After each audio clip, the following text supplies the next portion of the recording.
I can just see that passion.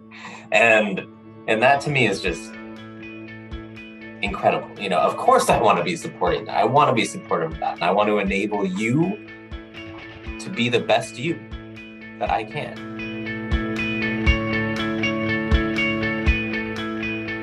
Welcome, everyone. I am so excited to have you joining me today. I am here with Ryan Erickson. And whether or not you follow me on any other platform, you might not realize that it is not actually an accident that we have the same last name. This is actually my husband.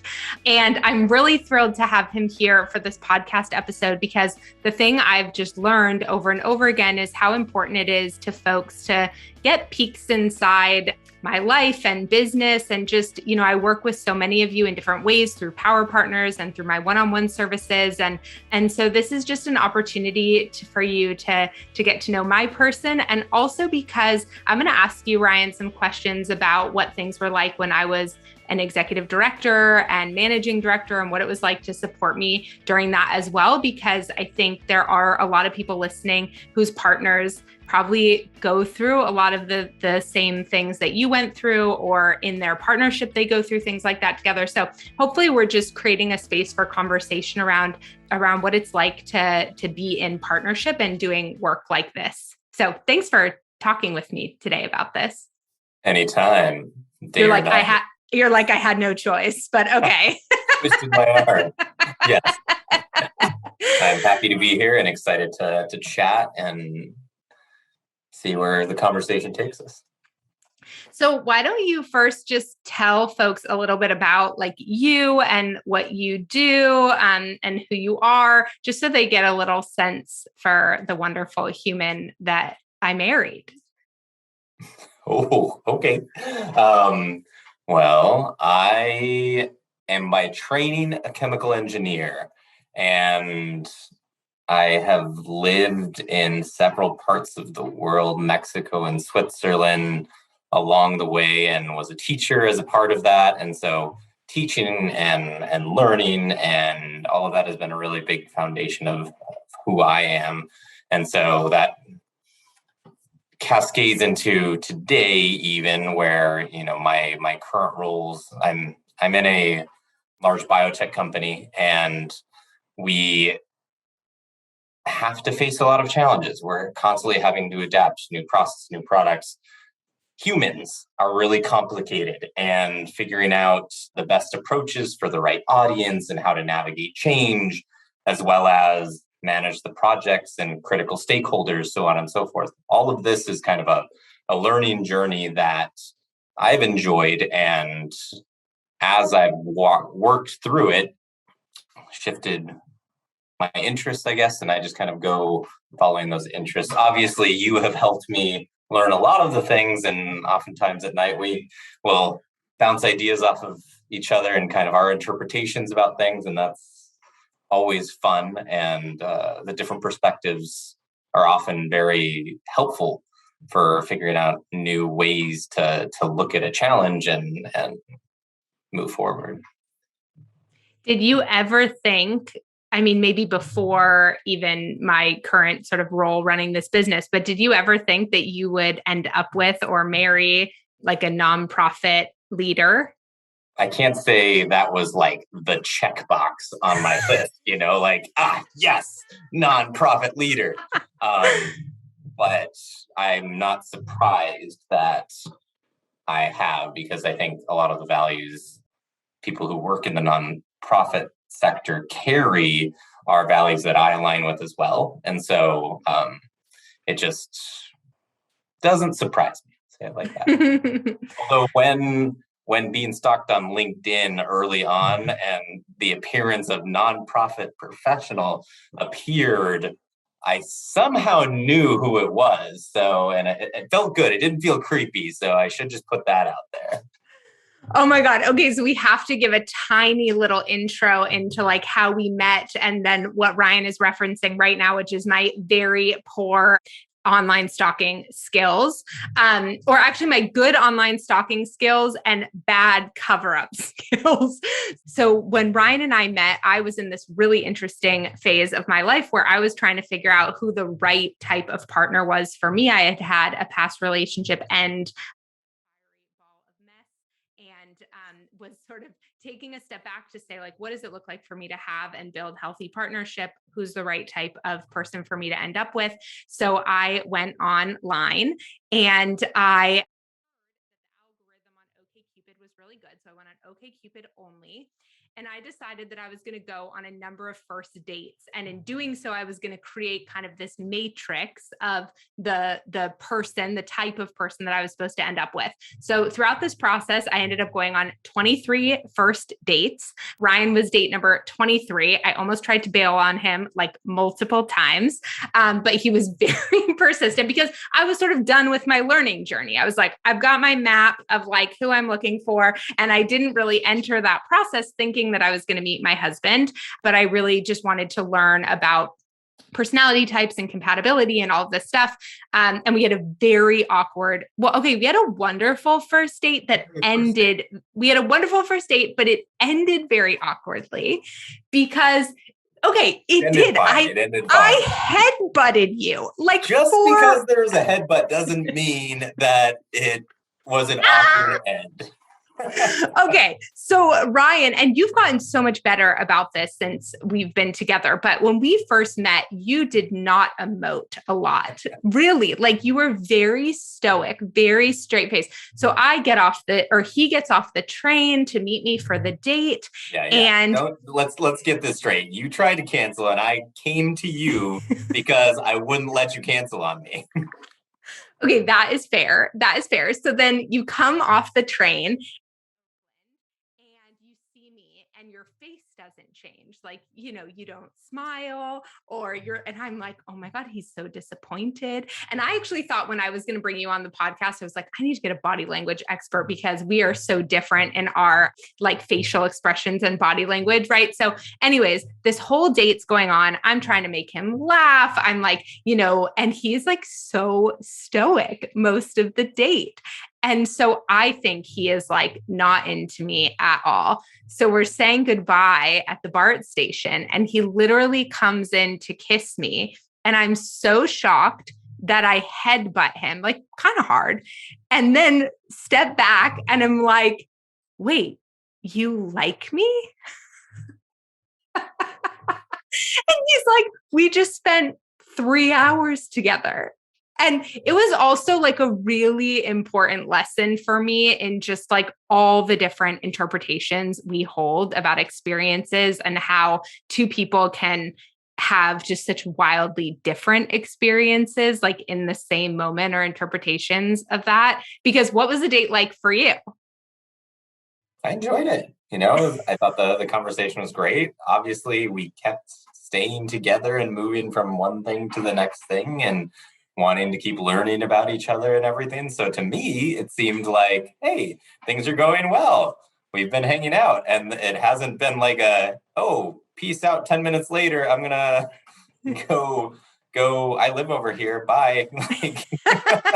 Which by the way, is another one of the things that Mallory did. She enjoyed walking the lake with most of her dates.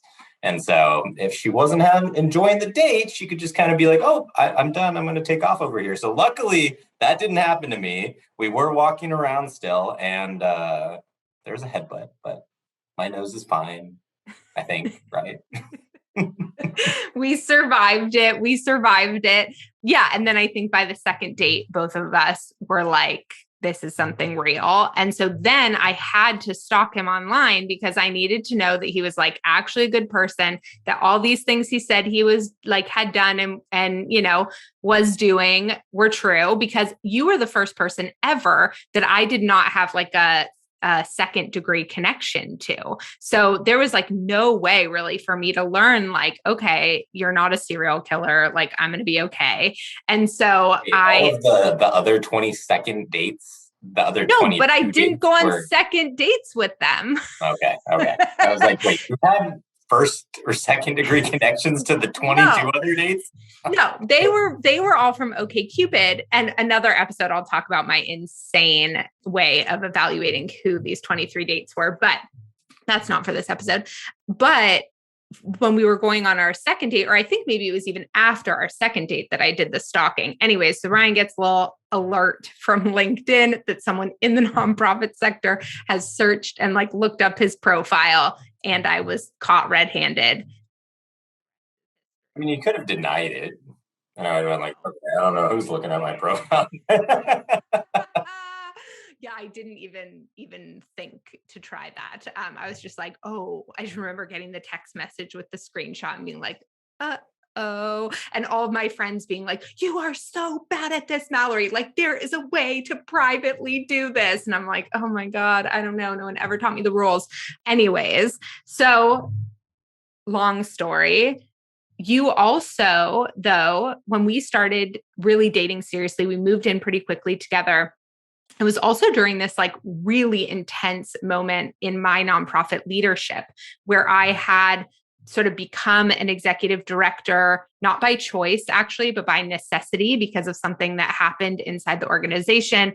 I was managing a ton of crisis, big teams in multiple international locations. I was working a lot. You had sort of said when we first got together how important work-life balance was for you and how important it was that I wasn't going to be someone who really like overworked, which had not been my historical pattern, but I was really trying to like work through my tendencies around sort of overdrive and overwork. So what was it like for you to sort of be my partner during such a hard time?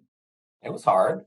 I'm not going to say it wasn't hard, obviously, because it was partly early in our relationship. And so like I got to know you, it was probably like a year and a half into our relationship, right? That all that No, it started was happening. like, I think it was like 6 months in. Really?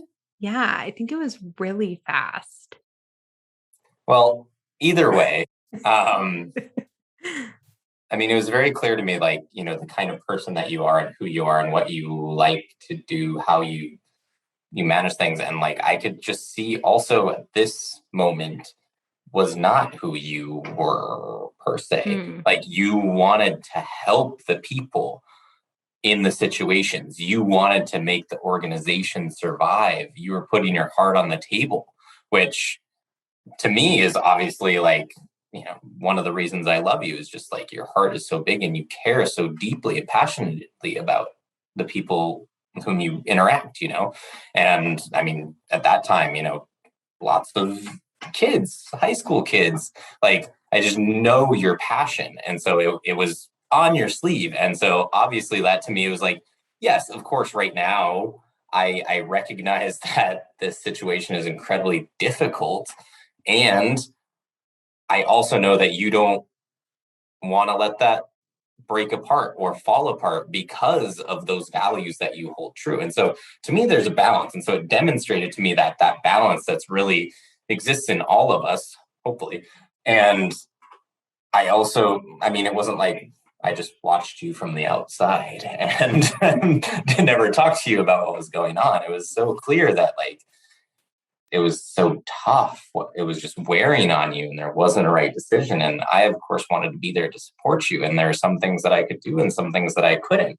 And so to me, yeah, it was tough, but it taught me a lot about who you were and are as well. And you got through it. Your passion got you and the organization through things, person who you are got you through things. And I know it's at least some of the things that I've heard you describe about the nonprofit sector is like that is a tough behavior. A lot of people in the nonprofit sector carry that passion, and that's so powerful to me. That means that there's so much that can be done if it's channeled in the right ways and driven forward. And so to me, taking that, this is kind of translating now to what you're doing today and like how you realize these things, and how focusing the energies and the efforts and the passions in different ways than had done before can really, really drive different kinds of change. And to me, that's powerful. So that's kind of like fast forward since that moment in like a snap. But during that time, I've just learned so much about you. And I think that instance, for example, just really showed me that passion and who you are.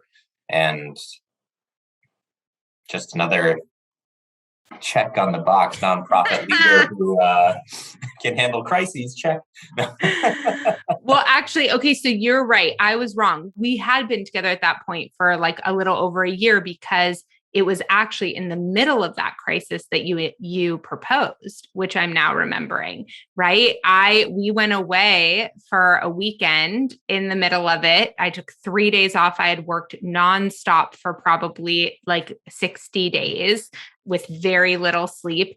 And so it was really an interesting time for you to kind of put your stake in the ground around our relationship, probably at a moment where I was feeling the most like guilty, like about like, I'm not being a good partner.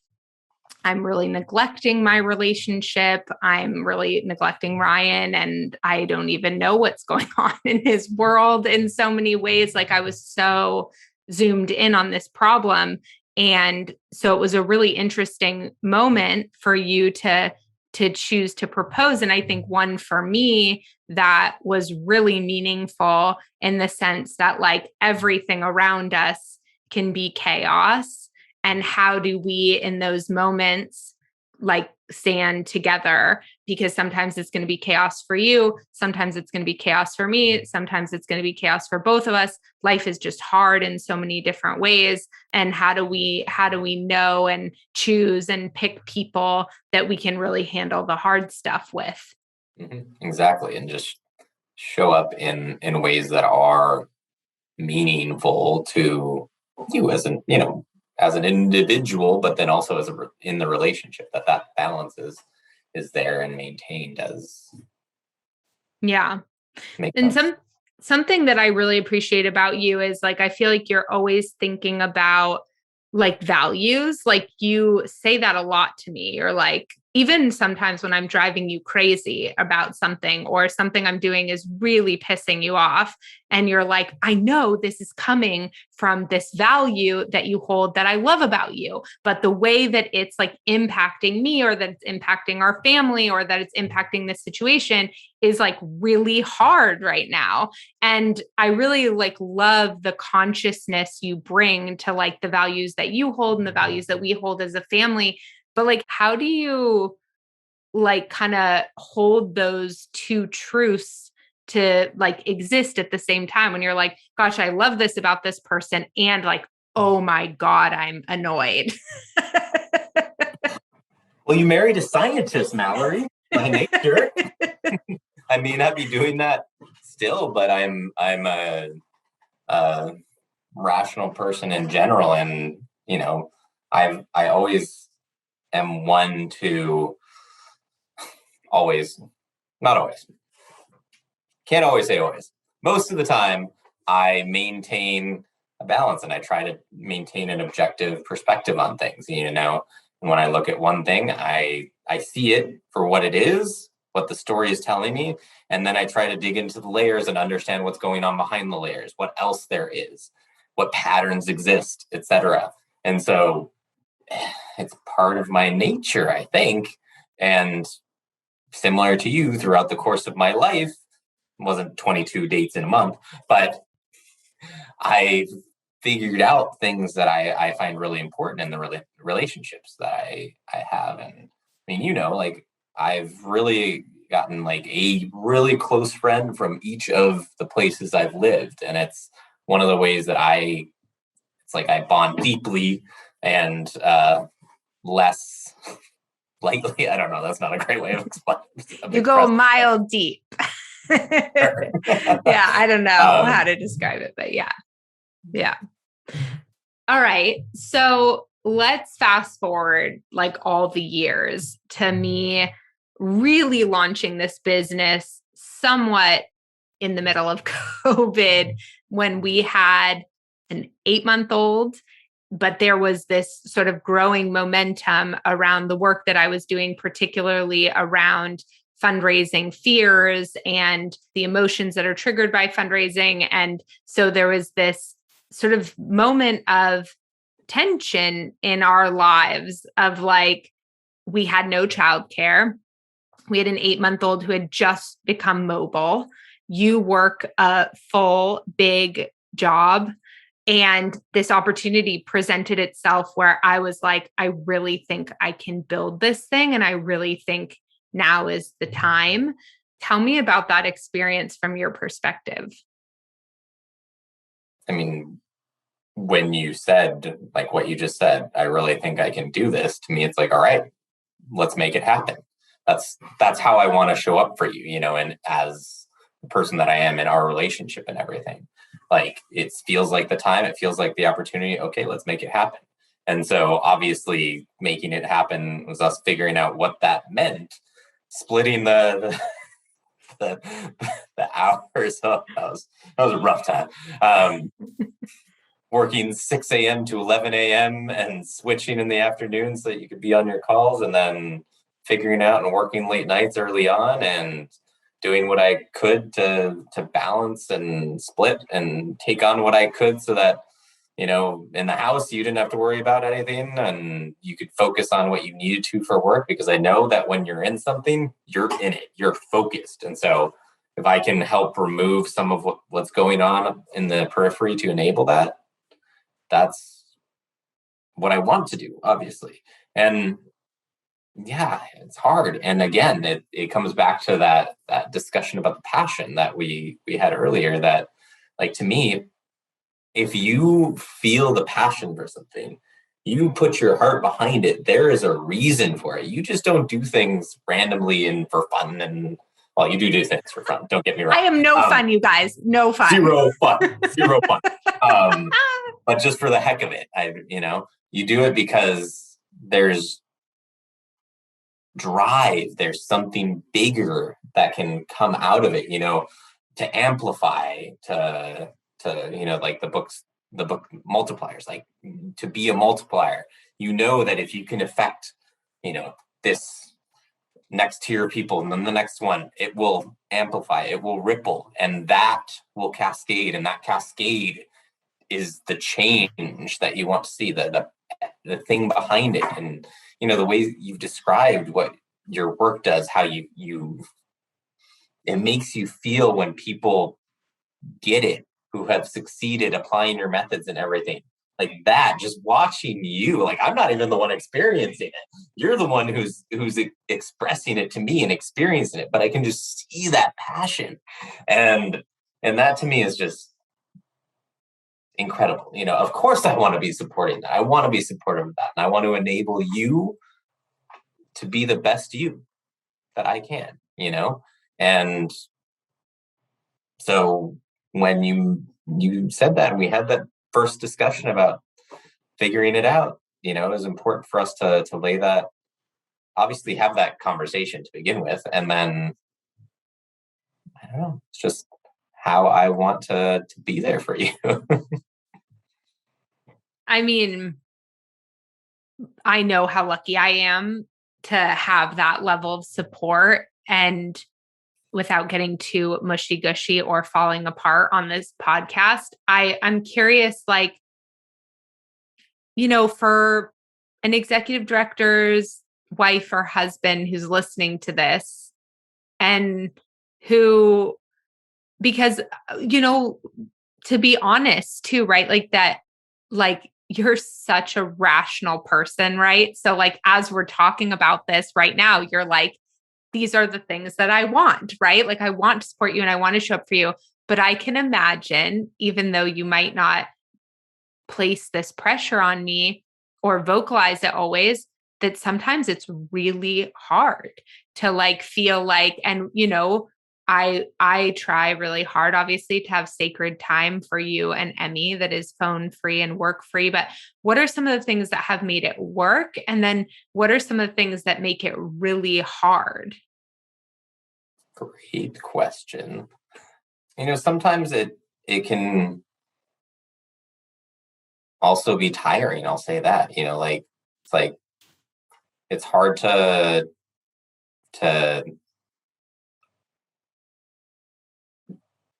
always almost be in supportive mode.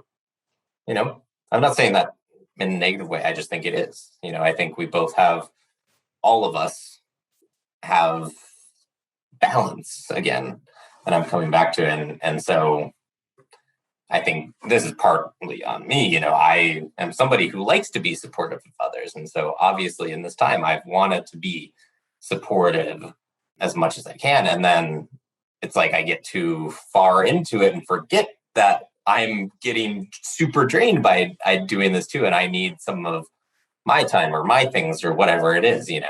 And so I would say, to partners out there in a similar situation, that don't forget about yourself if you are being supportive. But then the other thing is like that, for me is probably, I don't know, it's like, it's not something that I often like even worry about, because it's just doesn't come down. But like, check your ego, like I like, it's not about me. It's about the partnership. And sometimes it's about the other person, and like really enabling that person, because there are ups and downs, and like there are moments to really seize the opportunity and drive things forward, seize that energy. And so it makes sense to really do that. And things are about balance overall. And so when it shifts to one side, it has to level out at some point, and you have to also maintain to like try to maintain the conversations and just the understanding about what is going on at any moment in time. And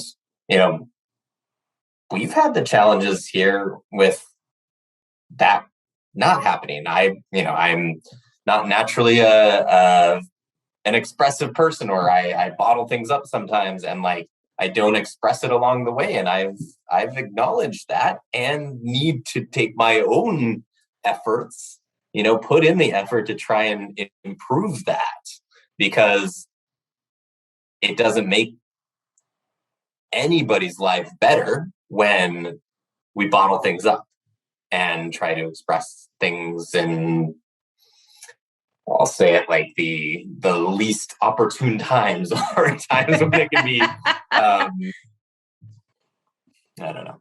No, I know what you're saying. And I mean, I think there's like a few things, like we've put into practice, like some things that I feel like we've struggled with and then iterated on and figured out, right? Like some things we've put into practice have been around like sacred time, like phone free time with Emmy and together, and being really intentional and understanding each other's love languages and communicating about those things. And I feel like some of the other like hard lessons we've learned along the way have just been even scheduling time on the calendar to have hard conversations about what's happening. I think for me, we have a very like equal relationship in a lot of ways.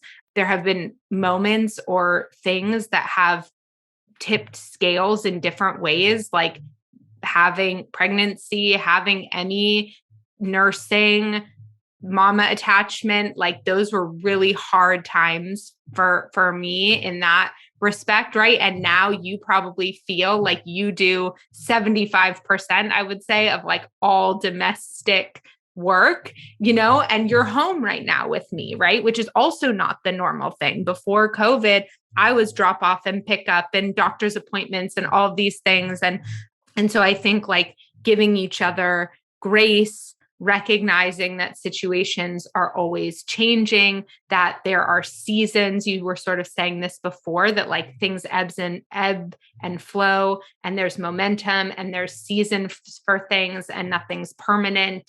And I think being transparent, like at each kind of phase of up leveling this business, it is not a decision I have made without you. It's been like, are you okay with this? Here's what this would mean. Here's what this would look like for our family financially. Here's what it would look like in terms of time.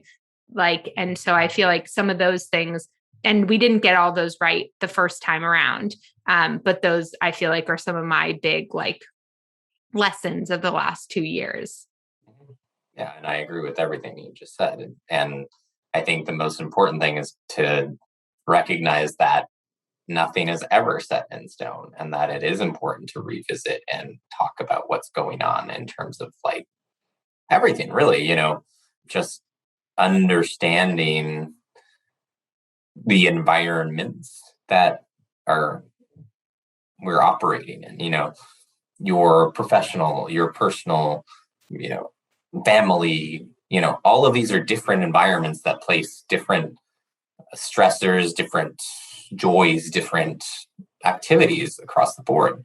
And to me, the more we can understand those and not even understand, just see them to begin, surface, get them to the surface, then you can start to understand them.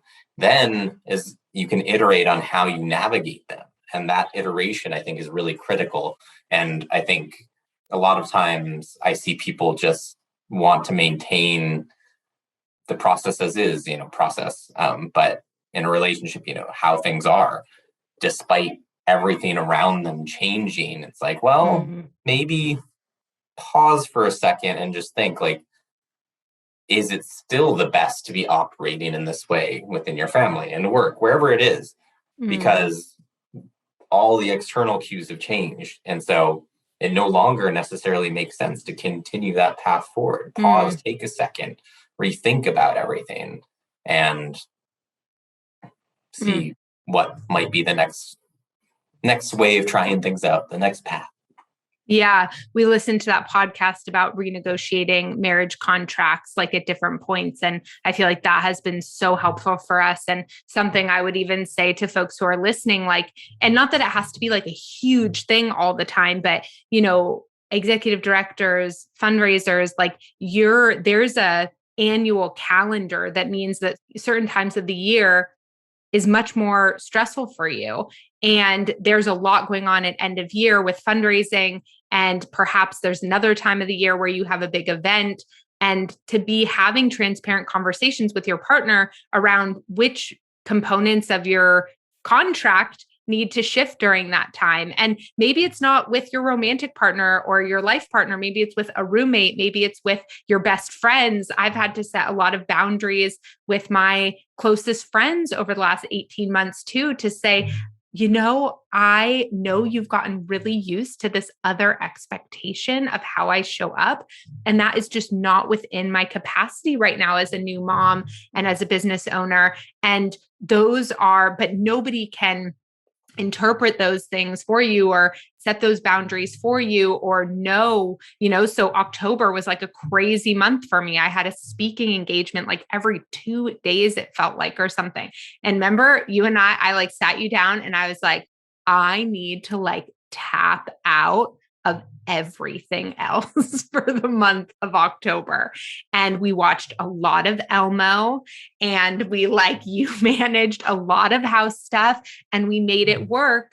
But I feel like if I hadn't kind of looked ahead and been like, my capacity, I only have so much capacity and more than usual is going to be taken up energetically, emotionally with these other things. I feel like that has been helpful. And you've been able to do that too, to say these next 3 weeks, I'm running trainings week after week after week. You're going to have to do more pickup and drop off. I'm going to be around less in the morning. And just like having that like lens to the future, I think has also helped me prepare like, okay, Mallory, don't schedule calls before 9. Don't schedule anything after 4. And so I just feel like that has been so helpful. Definitely. So let's talk about the podcast a little bit, because I just found out from you recently that you listen to the podcast. I know you say that, like, of course you listen to the podcast, but I actually don't think that that's just like an assumption. You're not in the nonprofit sector. And of course, my guests and the topics apply to like life in so many different ways. But it was so cool recently to learn that you do listen to all the episodes and that you love them and that you're learning from them and all of that. So tell me a little bit about like, what do you think of this thing? Well, it's awesome. It is awesome. I think from my world, the biotech for-profit world, I still learn a bunch of things. I think the principles often that you are discussing don't just reside in the obviously that's intentional. You're pulling from different sectors to try and influence the nonprofit world. But I think beyond that, like some of the things that you talk about that are a flare of like influencing a different way, like I mentioned earlier, like I think about people dynamics, and a lot of this stuff is actually just humans and interacting with humans. And again, when you get into a certain mindset and orientation patterns, etc., like how do you break out of those patterns? What can you do to think about what are some ways to look at challenges differently? All of those are really interesting. And also just, I obviously think that the stories that your guests tell are really interesting, and the content that you guys dive into and some of the challenges that I didn't even know exist or I was naive about, lots of different content that just, I don't know, it hits me in different ways. Every episode is a little different, I appreciate them in different ways. The one with, what was her name? Lisa Feldman Barrett, is that Dr. correct? Lisa Feldman Barrett, yeah.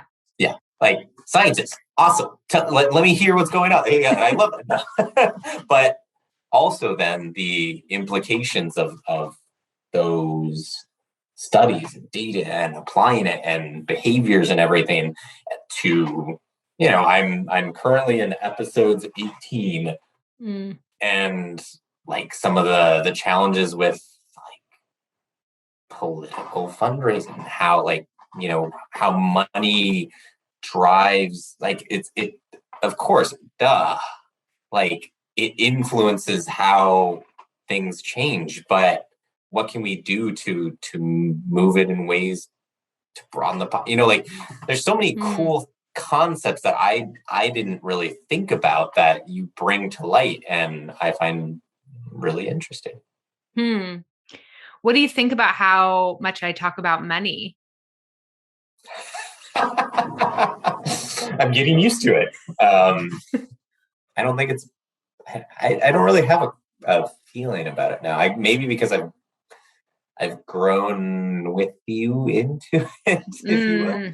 But I don't know. I guess there's still the like there are times when I just get into like my gut. I'm like, it's like the loss aversion that we have, like these innate human behaviors that like, we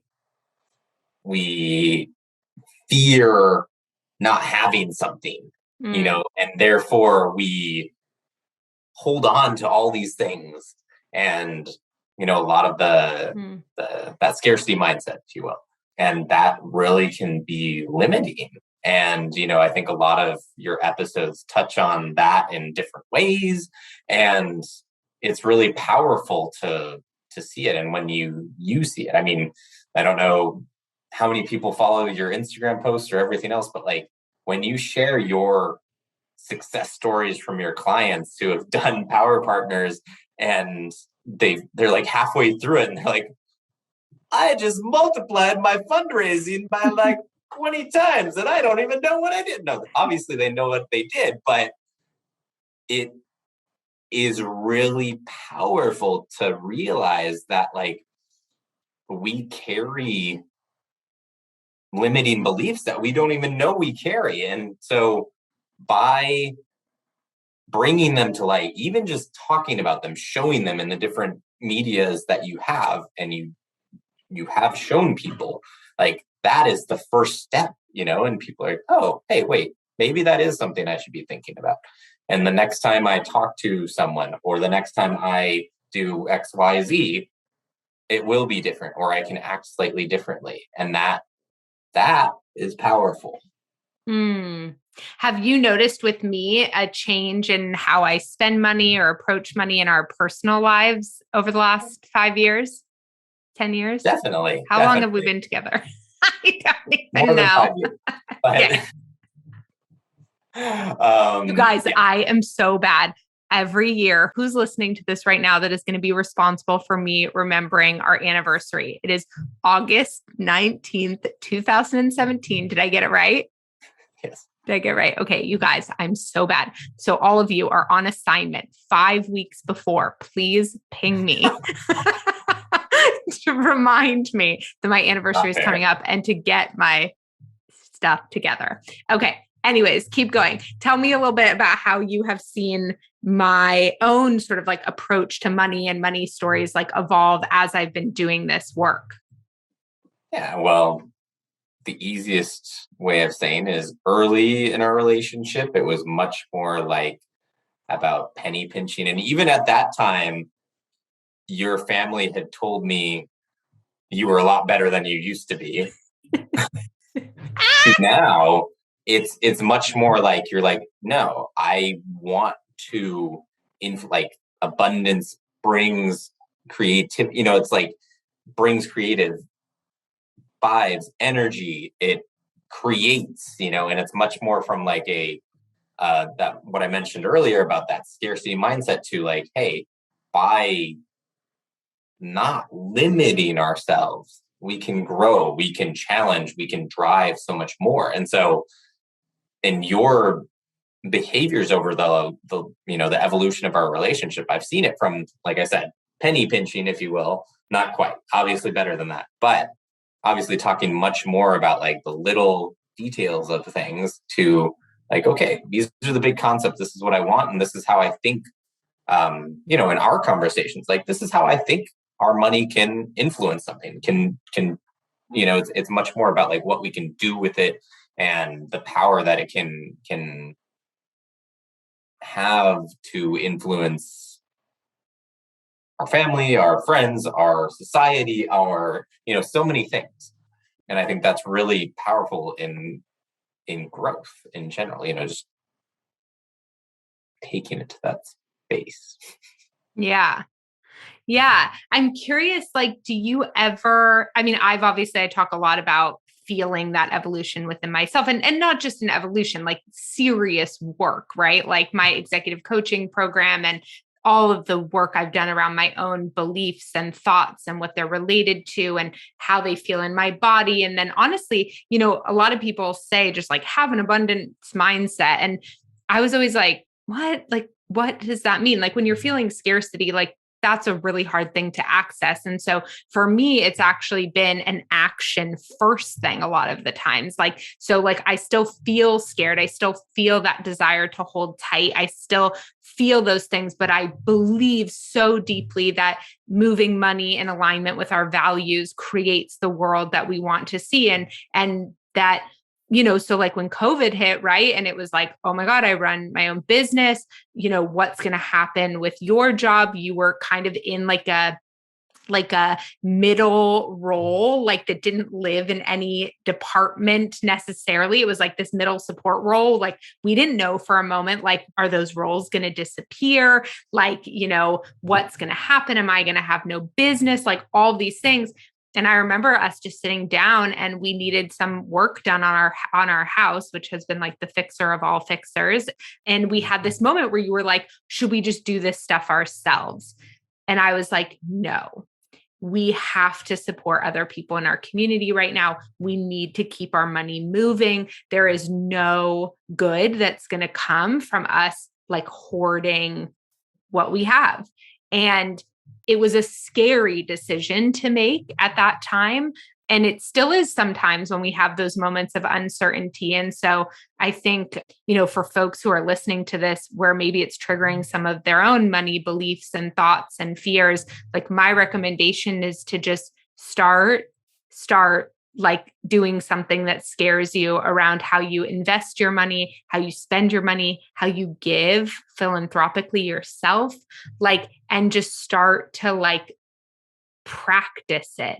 If the mindset stuff can't come first because you don't have a coach who can really work you through that, then the next best thing is to start to practice it and let the practice sort of retrain your body. But I'm curious, like, because I think the word you were maybe maybe not. But before I thought you were going to say the word, sometimes it's still cringy.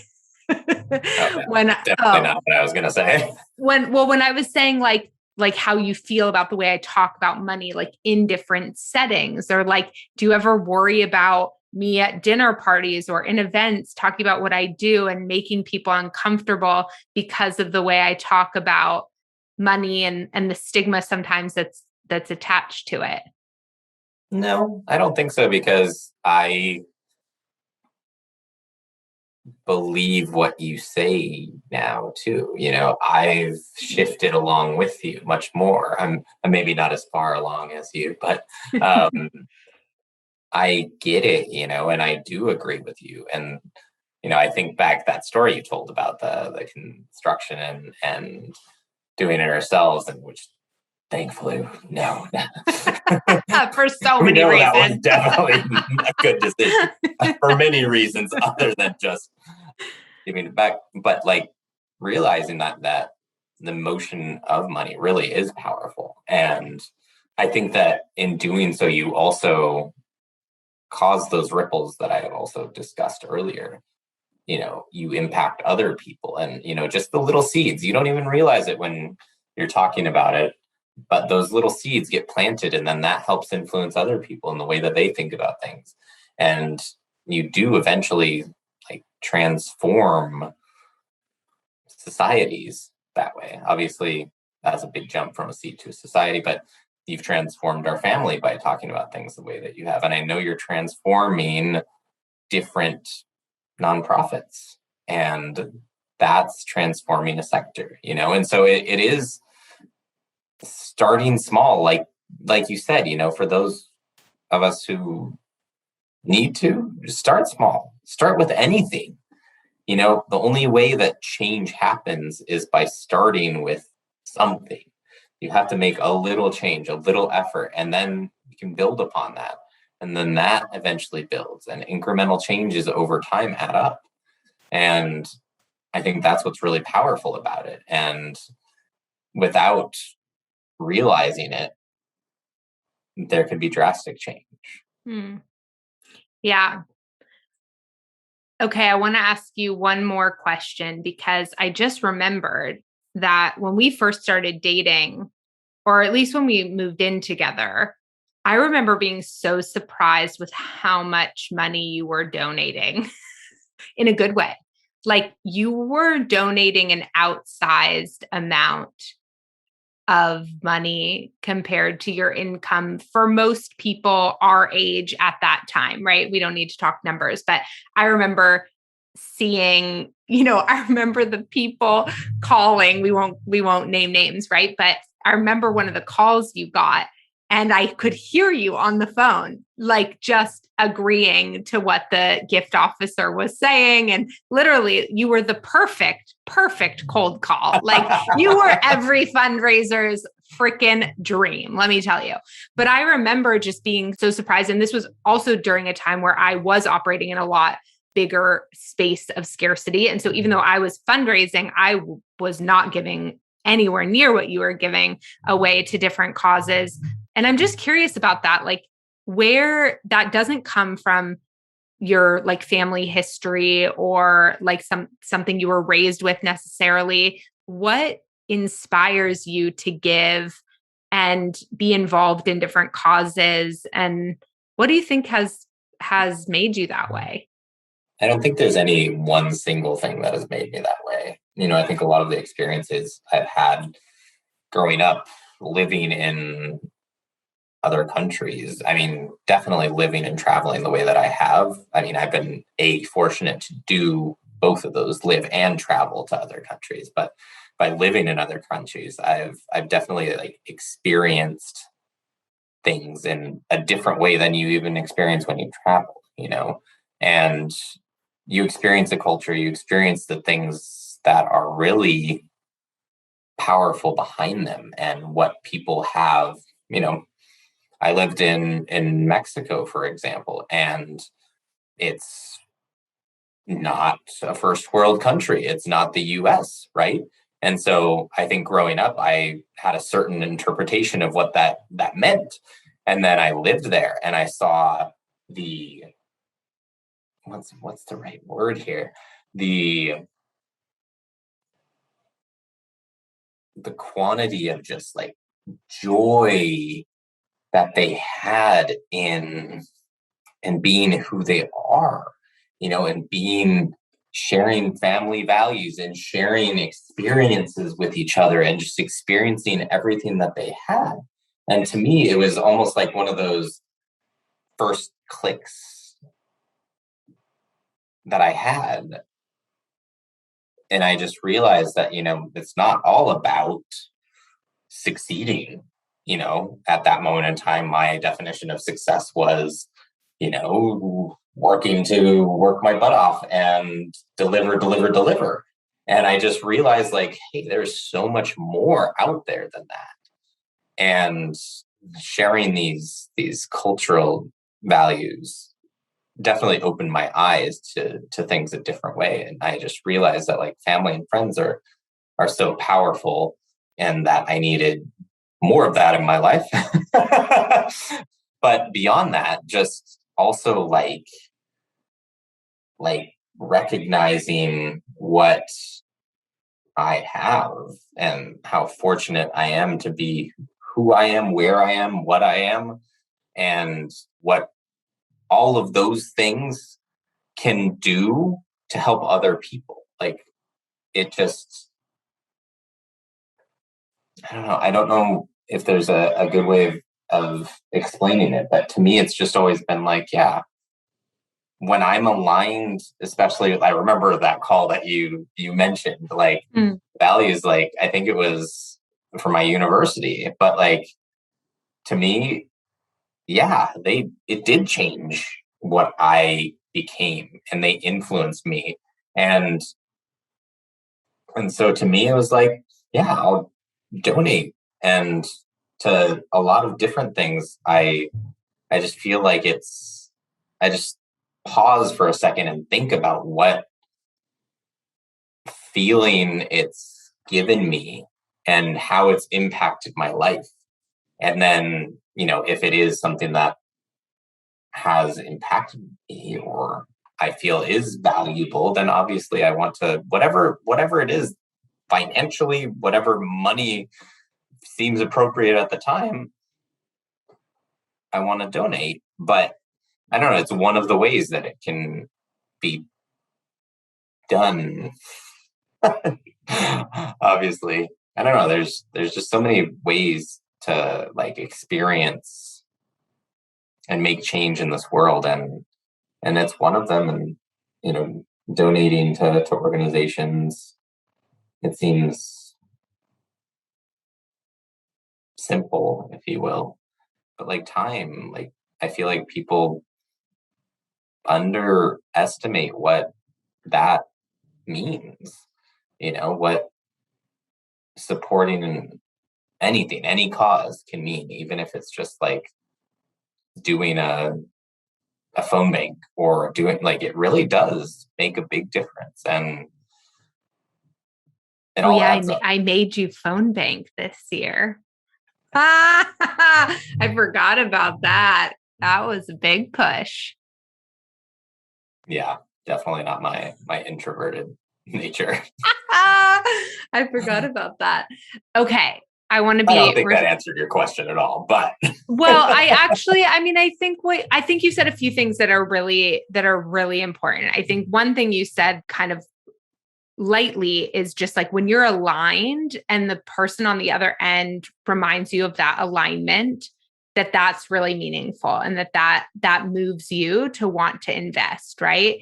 And I think the other thing that you said is that you take a moment to connect whatever the cause is to your life experience, whether it's an experience you had or an experience you see the possibility of avoiding or enhancing, then and you believe in it, then, and there's value alignment there, then that's something you want to invest into. And I mean, I think, and I guess I know this because of our relationship, that this is such a fundamental belief of my business, and it's a fundamental belief of our family, which is that we create the world we want to see together.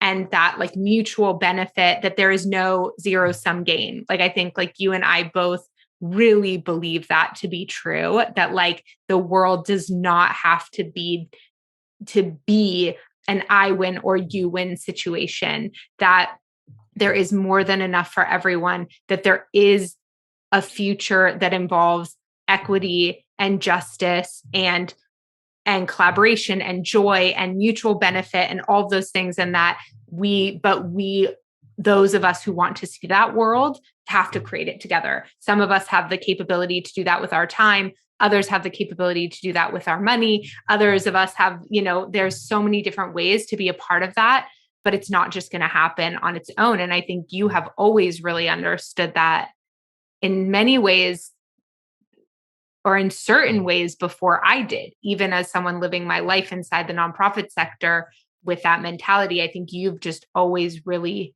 really seen that. And I know. So we're going to do the end of this episode a little bit different, because usually I give folks an opportunity to highlight a nonprofit they care about. I am going to give you that opportunity. I'm not going to give you an opportunity to tell people where they can find you, because we're no. So you have to go through me, ladies. So, but let's highlight a nonprofit that you love and care about, and just end on that note.